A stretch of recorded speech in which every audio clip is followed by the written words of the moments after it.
Nous allons maintenant parler, après le scolaire, des familles, de la solidarité et du lien intergénérationnel. Alors, ces sujets, famille, solidarité, c'est au cœur de nos valeurs, ces valeurs humaines, les valeurs de proximité et de service. Et ces sujets sont au cœur de notre action et ils sont portés par une femme de cœur. Une femme de cœur, j'ai nommé donc Florence Hainaut, qui a été ma première adjointe.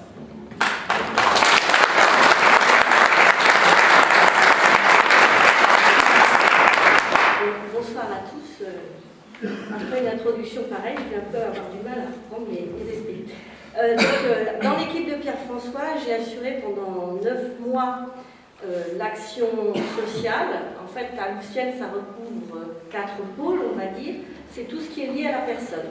Donc on part de la petite enfance, les tout petits, la famille, les seniors et la solidarité. C'est un gros budget, le CCAS, c'est 1 250 000 €, donc ça demande une rigueur dans l'action et une attention de tous les instants. Pendant ces 9 mois, nous avons appliqué les principes que nous avions décidé de mettre en œuvre avec Pierre-François et l'équipe, à savoir d'une part, établir un lien personnel direct entre le service et toute personne qui est en demande. C'est-à-dire que pour nous, cette personne, elle a un nom, elle a un prénom, elle a une histoire, on ne doit jamais la réduire à un numéro de dossier.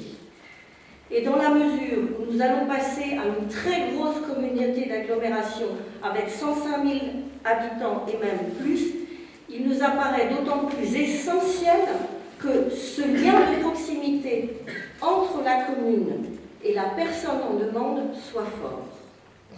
Deuxième principe, et là je parle sous le contrôle de Pascal Hervier, adjoint aux finances, dans une situation financière difficile, voire même très très difficile, il nous fallait optimiser les coûts. Et en social, c'est pas facile, mais on peut en étant très structuré. C'est-à-dire que toute dépense doit être efficace. Elle ne doit pas se diluer dans des méandres administratifs avant d'atteindre son objectif. Si vous avez voté une aide de 100, il doit y avoir 100 à l'arrivée et pas 20 à l'arrivée et 80 partis en frais de fonctionnement. Donc ça veut dire une attention de tous les instants au rouage du système. Mais ça peut se faire, on l'a fait, on l'a mis en œuvre, on a vu qu'on pouvait aller encore plus loin dans cet objectif. Quand nous sommes arrivés, nous avions des tas de projets de mise en œuvre justement dans ce cadre de proximité. Et en fait, très vite, on s'est rendu compte qu'il y avait des problèmes urgents à régler, des problèmes qui étaient liés aux infrastructures, notamment les crèches, la maison des enfants et la maison Amandin. Et des problèmes graves parce qu'ils ont trait aux normes de sécurité. Quand vous déclenchez des essais d'alerte incendie et que l'alerte incendie ne se déclenche pas dans une crèche, je peux vous assurer que j'ai passé un très mauvais moment et que clairement il a été dit, ça remarche dans l'heure où on évacue tout le monde. Mais si vous voulez, c'est quelque chose qui vous prend, je dirais, aux tripes, entre guillemets. Et donc nous avons été obligés de passer en revue tous les bâtiments recevant essentiellement des enfants pour vérifier leur situation. Nous avons eu aussi des mauvaises surprises au niveau de la maison des enfants. Donc je vous rassure, on a lancé les plans de sécurité, les plans tests, la formation du personnel, tout ça a été lancé. Évidemment, ça a retardé nos autres projets, mais c'était vraiment absolument indispensable. Nous nous sommes aperçus aussi qu'il y avait des inégalités de traitement. C'est-à-dire que certaines prestations existaient, mais il était absolument impossible de savoir pourquoi elles étaient données aux uns et pas aux autres.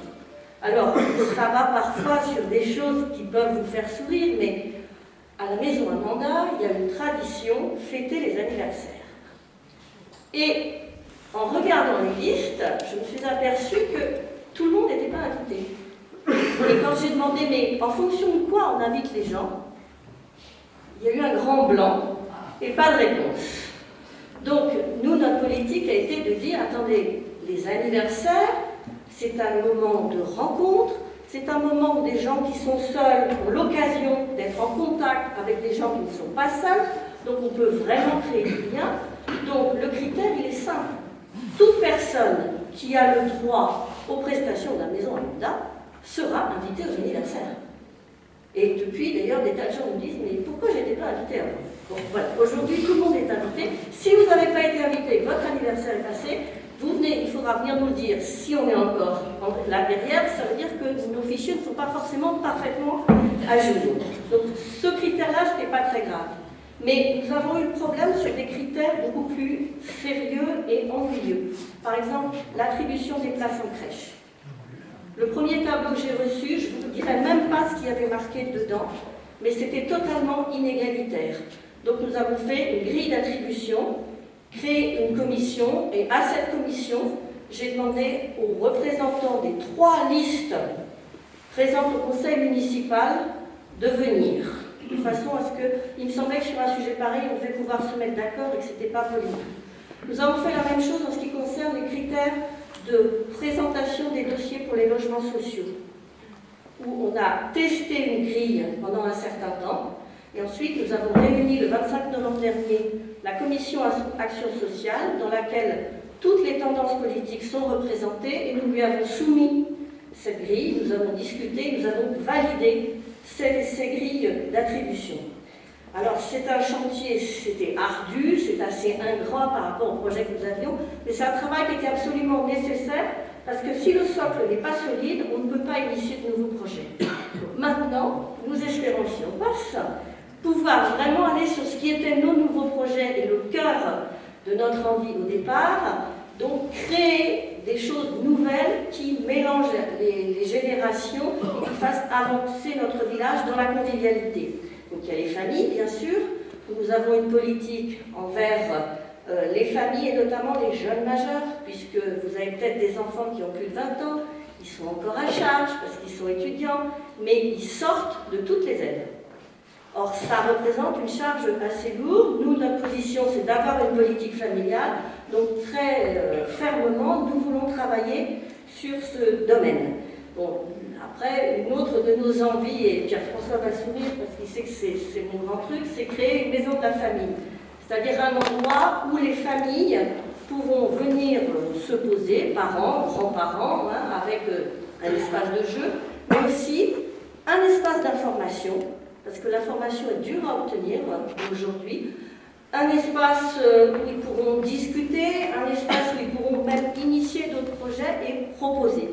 Ça existe déjà, je suis allée voir ce qui se fait au PEC qui vient de lancer quelque chose. Il y a également une maison en ce sens qui existe à Rueil-Malmaison et les interlocuteurs sont adorables, ils sont prêts à nous donner toutes les informations pour nous aider à lancer ces projets. Donc vraiment, en concertation avec ceux qui savent faire, on peut lancer tous ces projets. En ce qui concerne les seniors, et je ne m'étendrai pas plus longtemps, nous avons aussi recensé et vu que, en fait, le terme senior est un peu vague. En réalité, aujourd'hui, il recouvre 2, voire 3 générations de personnes qui n'ont pas les mêmes centres d'intérêt, pas les mêmes possibilités physiques, pas les mêmes envies. Donc c'est la raison pour laquelle on a initié un questionnaire dont le dépouillement devrait nous permettre d'établir des propositions d'activités qui seront plus diversifiées, qui pourront s'adresser aux uns mais pas aux autres, à ceux qui auront envie, et en tout cas qui seront plus dans ce qui peut se faire aujourd'hui. Là aussi, nous avons travaillé en concertation avec Marly, et la concertation est extrêmement enrichissante. Après ces activités, vous pouvez dire, je vous propose un catalogue. Vous remplissez votre petit bon de commande, point barre, ça n'a plus d'intérêt. Ce n'est pas le sens de notre action à nous. Notre action à nous, c'est d'intégrer les gens, c'est d'avoir un retour, un échange. Donc notre volonté, c'est de développer les espaces d'échange. Et donc comme on l'a fait pour la Semaine Bleue, on a essayé de commencer de bouger un peu les choses, on a fait une visite d'exposition où il y avait à la fois des seniors et des enfants. Mais on pourrait faire ça avec des familles aussi. On avait prévu, mais je ne sais pas du coup si ça se fera, par exemple le repas des seniors, qui a toujours lieu un dimanche, mais qui est un peu coupé du reste de la ville. Eh bien, notre idée, c'était ce repas des seniors, on le fait le dimanche de Fleurs et Jardins. Alors quand j'ai dit ça, c'était un peu la révolution. Et puis après, on s'est dit, mais en fait, pourquoi pas? Donc, les seniors, ils vont visiter Fleurs et Jardins le matin ou l'après-midi, au choix. Ceux qui ont du mal à se déplacer, on prend la navette on fait du covoiturage, on les emmène. Le midi, si je casse le matériel, ils auront leur repas et dans la journée, ils verront d'autres personnes. Ils croiseront des familles, ils croiseront des gens plus jeunes, ils croiseront des étudiants. Et donc, ce sera une journée village, conviviale, et on aura l'occasion de se mélanger, de se rencontrer autour d'un thème assez quand même intéressant et joyeux, fleurs et jardins. Voilà, c'est un exemple parmi tant d'autres de ce que nous voulons faire, de l'état d'esprit qui est le nôtre. Je terminerai par un sujet qui est plus grave, c'est celui de la solidarité. La solidarité, ça c'est la notion transversale par excellence. Pendant 9 mois, j'ai reçu tous ceux qui m'en ont fait la demande, et je peux vous dire que même à Loussienne, la solidarité est nécessaire. Elle va bien au-delà du simple problème financier. Et elle rejoint ce qui était, nous, notre projet, que ce soit intergénérationnel ou de relations les uns avec les autres. Nous voulons créer de nouvelles formes de solidarité qui ne seront pas forcément financières. Et là, les comités de quartier, parce que vous avez dû le remarquer, mais tout ce qu'on fait, c'est un maillage. Nos actions ne sont pas isolées. Notre volonté, c'est qu'elles s'intercalent les unes dans les autres. Et bien, avec les comités de quartier, on peut créer ces réseaux de solidarité qui seront fondés sur l'entraide et l'échange de services. Et nous avons, grâce à la culture, fait un premier test avec le covoiturage spectacle. C'est-à-dire quelques jours avant un spectacle, nous avons lancé l'idée de voir s'il n'y avait pas des gens qui avaient envie d'aller au spectacle, mais qui ne pouvaient pas y aller pour des questions de déplacement. Et ça, non seulement ça a très bien marché, mais en plus, le soir même, nous avons eu plus de demandes que d'offres, en ce sens que beaucoup de gens sont venus nous voir en nous disant « Mais attendez, si j'avais su, moi cette dame, elle habite dans mon immeuble, donc j'aurais très bien pu la ramener, il faudrait que je le sache pour une autre fois. » Et en fait, c'est une idée qui n'est pas inaccessible. Les gens sont prêts à faire cette démarche, et c'est une idée qui crée à nouveau du lien. Donc voilà, elle rentre complètement dans notre projet de créer du lien, de faire ensemble, de faire vivre ce village dans cet aspect. Donc vous l'aurez compris, le social, c'est un domaine qui est humainement très fort, qui vous secoue. Et ce que nous voulons absolument, c'est dans chacune de nos actions, toujours prendre cette mesure et nous souvenir que chaque action, elle a pour réponse un visage et un nom. C'est, je crois, ce qui nous caractérise.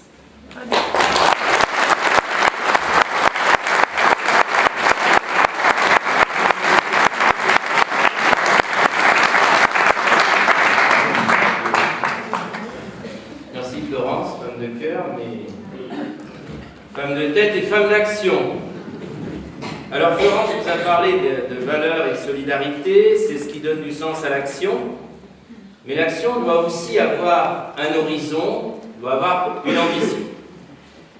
Et si notre liste s'appelle Loussienne demain, c'est parce que nous souhaitons d'une part fixer un cap pour l'avenir, rassembler les Loussiennois dans une ambition commune et préserver notre identité loussiennoise tout en relevant sereinement les défis de la vie. Alors, comment peut-on parler d'avenir sans parler de ceux qui vont le construire? Et ceux qui vont le construire, c'est nos jeunes.